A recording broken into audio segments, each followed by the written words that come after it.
Hi, welcome to my channel. Today I'm going to be talking about Minecraft and the decisions behind different elements of the game, including some of the bosses and mechanics. So, what is Minecraft? It's a sandbox, adventure, survival, RPG mashup sort of game. The main standout feature is the 16-bit art style, which forms blocks which make up everything in the world, and they're all destructible and you can place them wherever you want. Minecraft is massively popular. It's sold over 200 million copies. It was bought by Microsoft for $2.5 billion.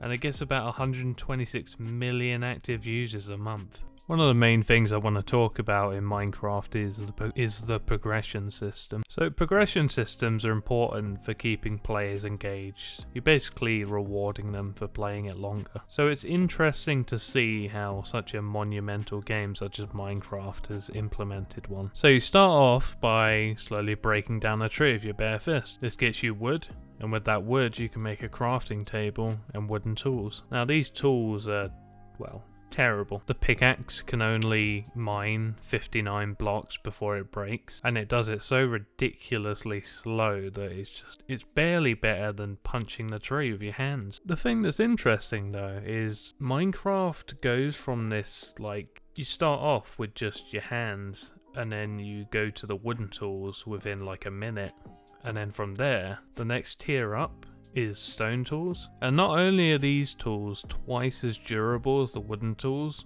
but they also break things a hell of a lot faster. Not just that as well, you can also mine iron with them. So it has this kind of like gating thing where you can't just skip tiers like you might in other games. It's kind of like how in Darksiders 3 you have to wait to get an ability before you can get to a certain point in the game. So it kind of like directs you that way. But obviously it's a bit more difficult with a sandbox game like Minecraft. So you've got your stone tools, you start digging up some iron, you start smelting that, and well, you've got iron tools within like your first hour of playing, if you're trying to. And this is where the big improvements happen. So an iron pickaxe has 250 uses before it breaks, and just like the other tools, it is a lot faster. Not just that though, the gates get quite open with an iron pickaxe because you can now break gold and diamonds. Briefly talking about gold, I'm just gonna... It's a bit of a quirky one because you need an iron pickaxe to be able to mine it, and yet it has the power of, well, it breaks things faster than any other tool, but it only lasts for 32 hits in a pickaxe, which is nearly half of a wooden pickaxe. But it is the fastest pickaxe in the game, even if it can't mine itself or much of anything else. It's in this awkward situation. So then the next tier is diamond. Everyone who's played and, well, not even played Minecraft should know how significant the diamonds are. They're so iconic to the game. And there's a big reason for that. They're ridiculously rare. And not just that, you have to go down into the earth so far that it's even more restricted, even not considering the rarity. But at the end of the day, once you've found diamonds, it's definitely something to celebrate since it's 1,561 block breaking power without breaking itself. Now, as of the recording, there's actually a new tool that can beat diamond, Netherite, but it's not been officially released yet. It's still in like a pre-release state, so for now I won't be talking about that. So ignoring Netherite, the next big jump is Enchanting. So this is entirely different to how the tiers have been going up until now, because to enchant you need to make a room with an enchanting table in it and a certain amount of books around it,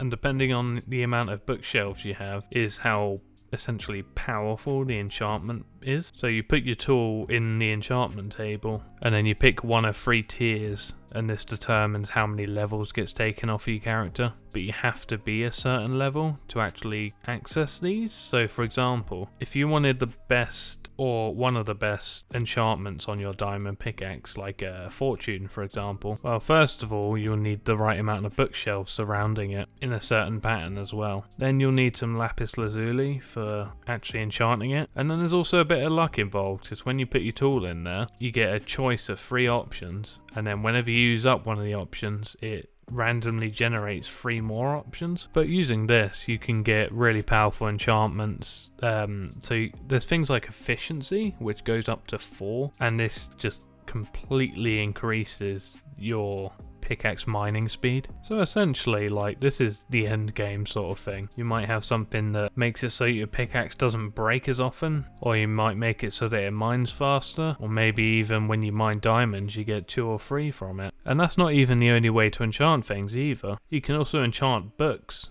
and then attach those books to a tool, so you can have multiple enchantments on the single tool.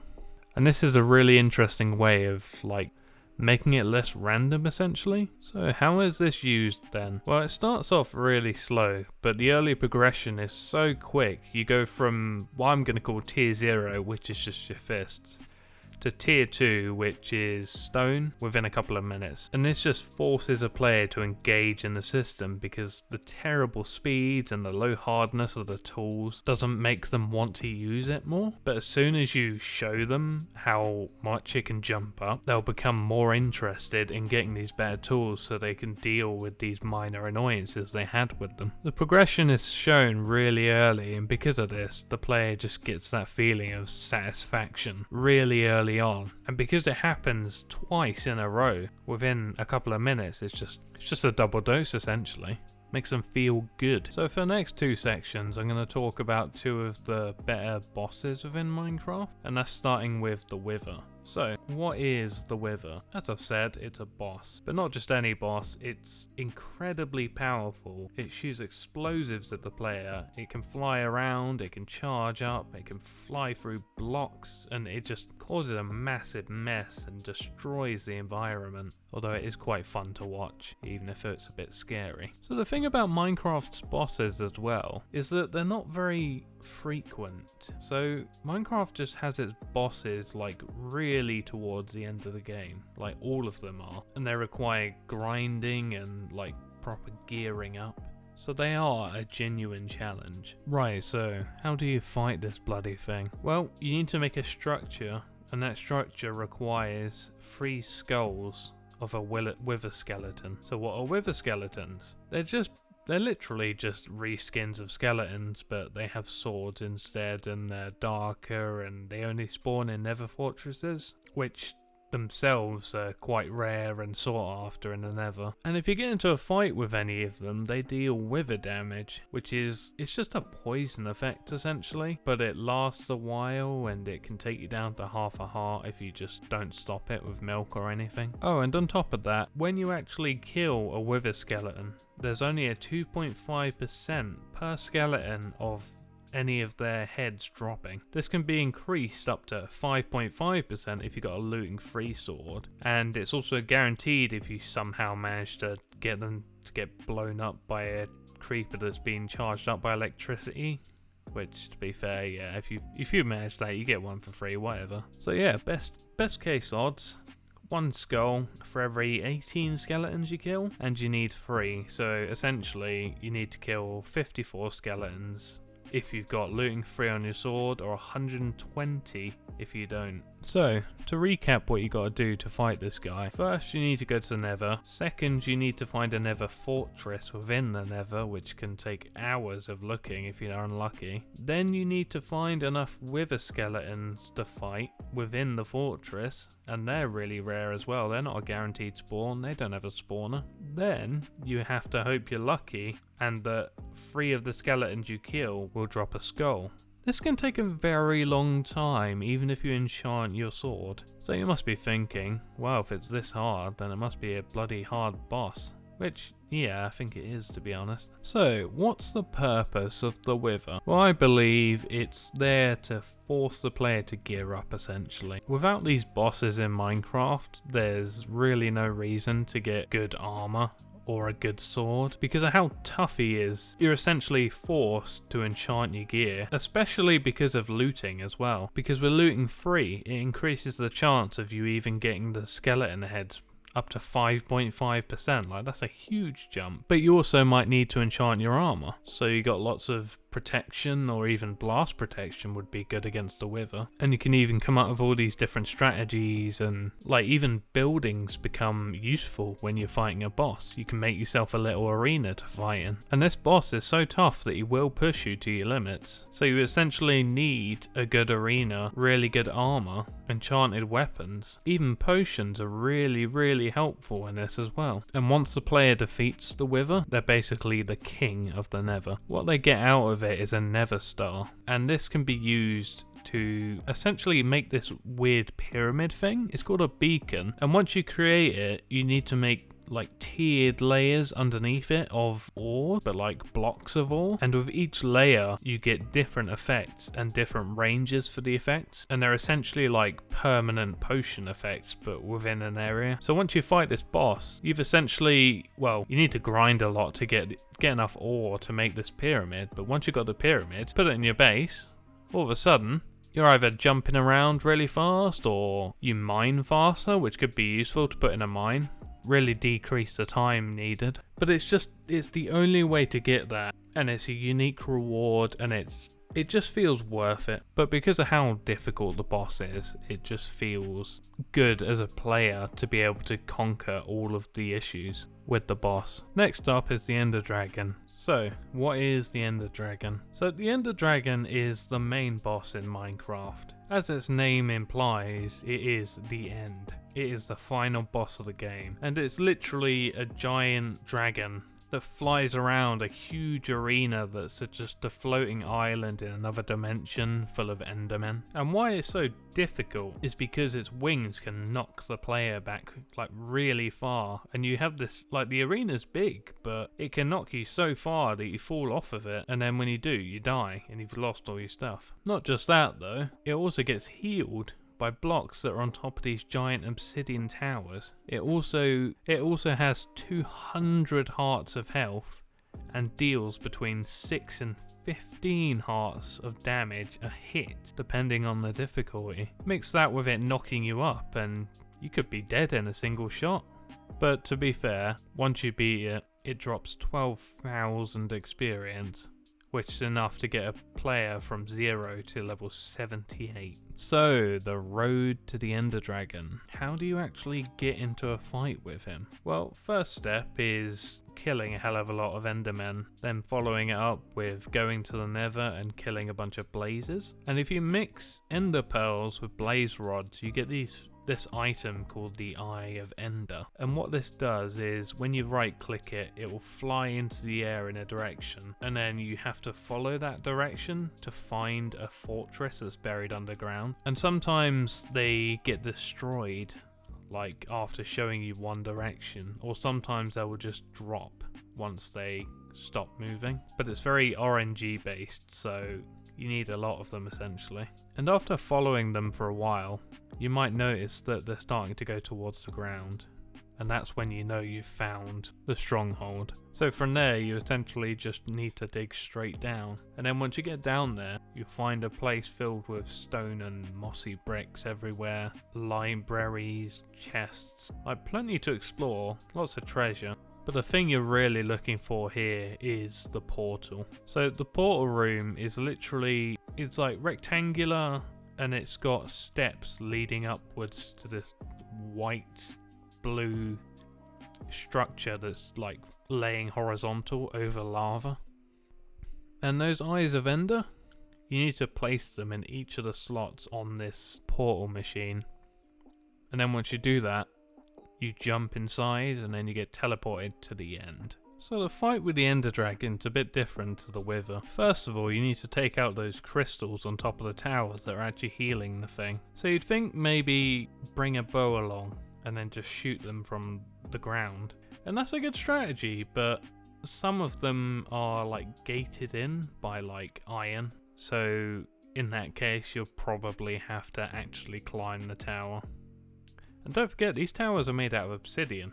Like, that's not going to be easy to mine through. And I mean, there's many ways of doing this. First thing that comes to mind is using a bucket of water and climbing up, but that has the issue of the dragon still attacking you as you're doing this. And if you get knocked off, then you're just straight up dead, really, aren't you? Either way, you need to take out these crystals before you do anything else, otherwise the dragon will just get healed instantly. But while you're doing that, you've also got to look out, because there are endermen everywhere. And if you look at any of them, they will chase you. So I guess in this situation, a good strategy would be to make yourself a little den to hide in when you start getting attacked by endermen.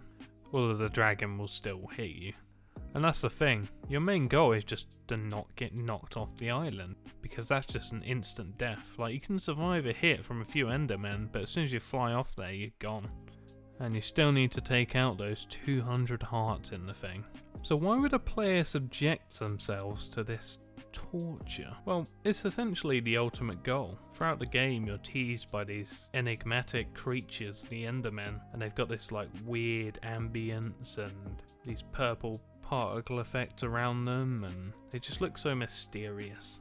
And it kind of builds up the lore behind it, but essentially it's difficult, but with high rewards. High risk, high reward. As well as that, it kind of gives an ending to the game, because once you beat this boss and you go back to the overworld, you get a credit sequence. So for those kind of players who are more into the action or RPG sort of games, can still enjoy themselves with Minecraft by going through this. Going through this, not linear progression, but like just a progression path. And it's just a conclusion to the progression. But it's not easy. Right, so the last thing I'm going to be talking about is the enchanting system. So I mentioned how you do this previously, but just to go over it again, it gives you the ability to upgrade your weapons, your tools, and your armor. It gives you the ability to deal more damage, get better drops, set enemies on fire, lots of different things. And there are different enchantments for each kind of tool, weapon, and armor. So to be more specific about what I was talking about earlier, the requirements to get a level 30 enchantment from an enchantment table, or having a room filled with 15 bookshelves. And this requires 45 books and 90 wood planks, which isn't the hardest thing to get really, but it does essentially require you to have a cow farm and a sugar farm, so it kind of encourages that kind of gameplay. So, what do? So you know that little number below your health bar that you've slowly been increasing throughout your fights with creepers and mining your coal? Yeah, that's your level. I mean, the game doesn't really explain anything at all, but it also doesn't explain that this is somewhat of an RPG now as well. So the whole point of these levels is to use them in the enchantment table or the anvil. It adds a random element to your gear stats essentially. It's a bit of a gamble, but at least you're always guaranteed something, and you can kind of game the system by using up the cheapest enchantment you can if the most expensive doesn't have what you want. But any enchantments past that is just pure luck. It also adds to the progression of the game, so it doesn't just end at diamond. It now essentially ends when you've got the best gear with the best stats. And because it's randomized, or like slightly more random, there's a lot more grinding, and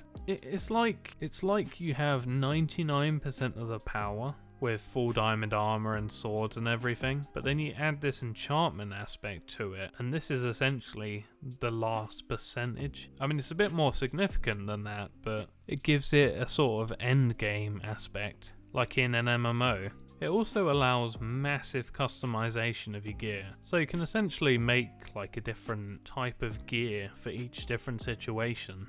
So, how does it affect the game in the end then? I said before, it becomes like an end goal, but especially for multiplayer servers when you're doing PvP, it just becomes this like constantly evolving arms race where people are just trying to outdo each other so they can beat each other. But because there's luck and randomness involved, it's not like someone's gonna have the best gear because there's like so many counters to it. They might not get lucky enough to get the best enchantment, and it just takes a very long time to get the absolute best gear. But even that's not a guarantee because there's so many different playstyles that can come from this. Because up to this point, the only playstyles that I can just think of is, well, you just run and attack an enemy. Maybe you do a jump so you do a bit of a critical hit, or maybe you hit them from a distance with a bow and arrow, or maybe some kind of TNT trap, I don't know. But with this, you could do so many things, like you could enchant your sword with fire aspect and knockback, and then when anyone comes near you, you hit them,